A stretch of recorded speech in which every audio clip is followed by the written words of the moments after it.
بسم اللہ الرحمن الرحیم۔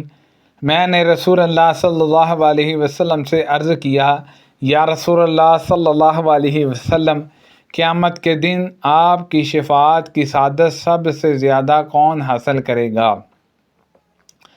ان حضرت صلی اللہ علیہ وسلم نے فرمایا، اے ابو ہریرہ، میرا بھی خیال تھا کہ یہ حدیث تم سے پہلے اور کوئی مجھ سے نہیں پوچھے گا، کیونکہ حدیث کے لینے کے لیے میں تمہاری بہت زیادہ حرص دیکھا کرتا ہوں۔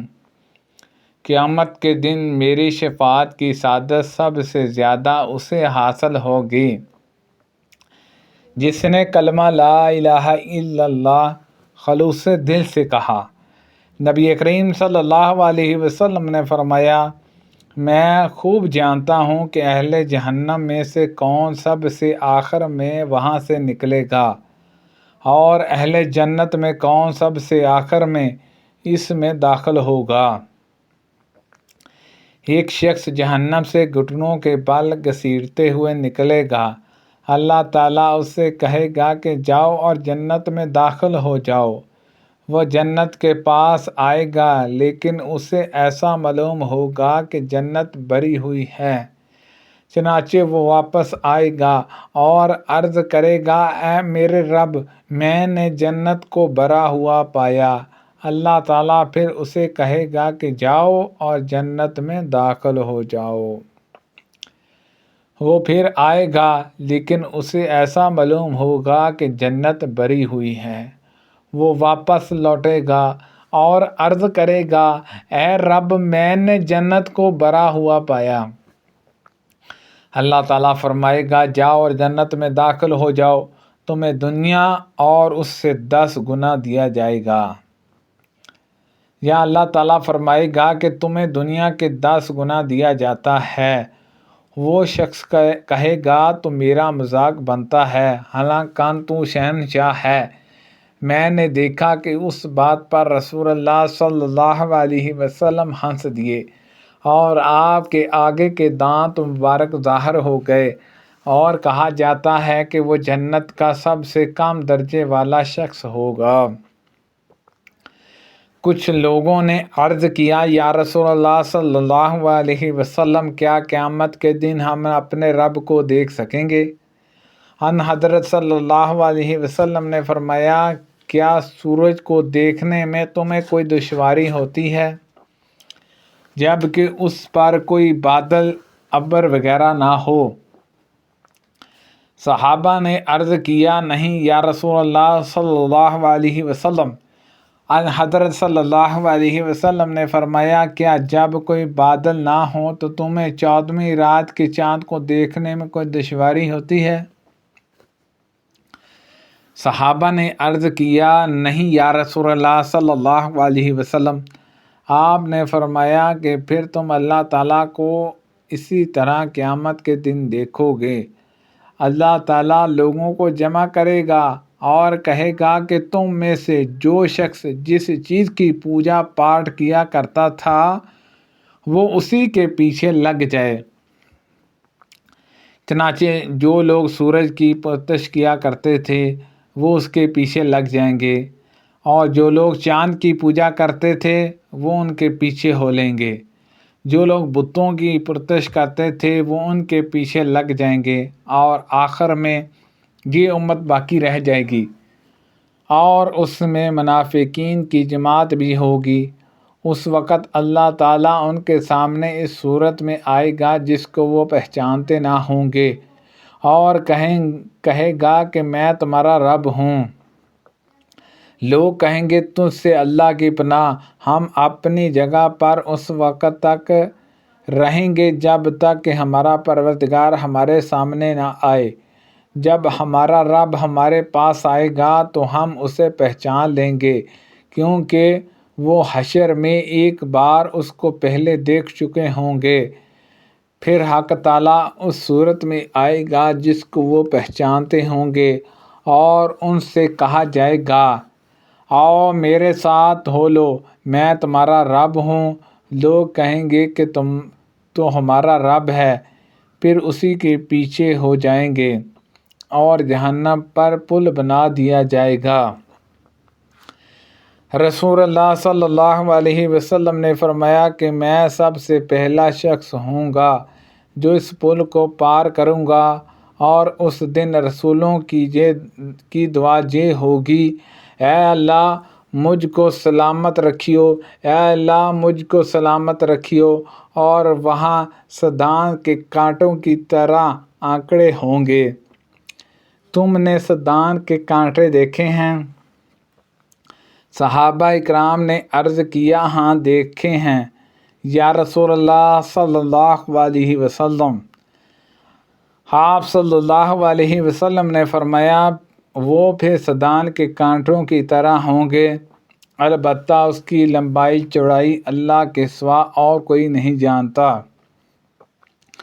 وہ لوگوں کو ان کے اعمال کے مطابق اچکلیں گے، اور اس طرح ان میں سے بعض تو اپنے عمل کی وجہ سے ہلاک ہو جائیں گے، اور بعض کا عمل رائی کے دانے کے برابر ہوگا، پھر وہ نجات پا جائے گا۔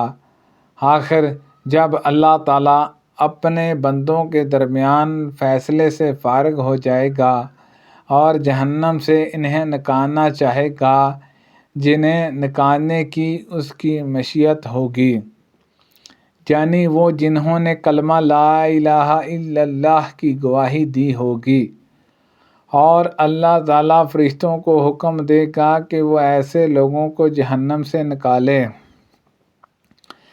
فرشتے انہیں سجدوں کے نشانات سے پہچان لیں گے، کیونکہ اللہ تعالیٰ نے آگ پر حرام کر دیا ہے کہ وہ ابن آدم کے جسم میں سجدوں کے نشان کو کھائے۔ چنانچہ فرشتے ان لوگوں کو نکالیں گے جو جل کر کوئلے ہو چکے ہوں گے، پھر ان پر پانی چھڑکا جائے گا جسے ماہ الحیات زندگی بخشنے والا پانی کہتے ہیں۔ اس وقت وہ اس طرح تر و تازہ ہو جائیں گے جیسے سیلاب کے بعد زرخیز زمین میں دانہ اگ آتا ہے۔ ایک ایسا شخص باقی رہ جائے گا جس کا چہرہ جہنم کی طرف ہوگا، اور وہ کہے گا: اے میرے رب، اس کی بدبو نے مجھے پریشان کر دیا ہے، اور اس کی لپٹوں نے مجھے جھلسا دیا ہے، اور اس کی تیزی نے مجھے جلا ڈالا ہے۔ ذرا میرا منہ آگ کی طرف سے دوسری طرف پھیر دے۔ وہ اسی طرح اللہ سے دعا کرتا رہے گا۔ آخر اللہ تعالیٰ فرمائے گا: اگر میں تیرا یہ مطالبہ پورا کر دوں تو کہے گا تو کوئی دوسری چیز مانگنی شروع نہ کر دے۔ وہ شخص عرض کرے گا: نہیں، تیری عزت کی قسم، میں اس کے سوا کوئی دوسری چیز نہیں مانگوں گا۔ چنانچہ اس کا چہرہ جہنم کی طرف سے دوسری طرف پھیر دیا جائے گا۔ اب اس کے بعد وہ کہے گا: اے میرے رب، مجھے جنت کے دروازے کے قریب کر دیجیے۔ اللہ تعالیٰ فرمائے گا: کیا تم نے ابھی یقین نہیں دلایا تھا کہ اس کے سوا اور کوئی چیز نہیں مانگوں گا؟ افسوس اے ابن آدم، تو بہت زیادہ وعدہ خلاف ہے۔ پھر وہ برابر اسی طرح دعا کرتا رہے گا، تو اللہ تعالیٰ فرمائے گا کہ اگر میں تیری یہ دعا قبول کر لوں تو پھر اس کے علاوہ کچھ اور چیز مانگنے لگے گا۔ وہ شخص کہے گا: نہیں، تیری عزت کی قسم، میں اس کے سوا اور کوئی چیز تجھ سے نہیں مانگوں گا۔ وہ اللہ سے عہد و پیمان کرے گا کہ اس کے سوا اب کوئی اور چیز نہیں مانگوں گا۔ چنانچہ اللہ تعالیٰ اسے جنت کے دروازے کے قریب کر دے گا۔ جب وہ جنت کے اندر کی نعمتوں کو دیکھے گا تو جتنی دیر تک اللہ تعالیٰ چاہے گا وہ شخص خاموش رہے گا، پھر کہے گا: اے میرے رب، مجھے جنت میں داخل کر دے۔ اللہ تعالیٰ فرمائے گا: کیا تم نے یہ یقین نہیں دلایا تھا کہ اب تم اس کے سوا کوئی چیز نہیں مانگے گا۔ اے ابن آدم، افسوس تو کتنا وعدہ خلاف ہے۔ وہ شخص عرض کرے گا، اے میرے رب، مجھے اپنی مخلوق کا سب سے بدبخت بندہ نہ بنا۔ وہ برابر دعا کرتا رہے گا جہاں تک کہ اللہ تعالیٰ ہنس دے گا۔ جب اللہ ہنس دے گا تو اس شخص کو جنت میں داخل ہونے کی اجازت مل جائے گی۔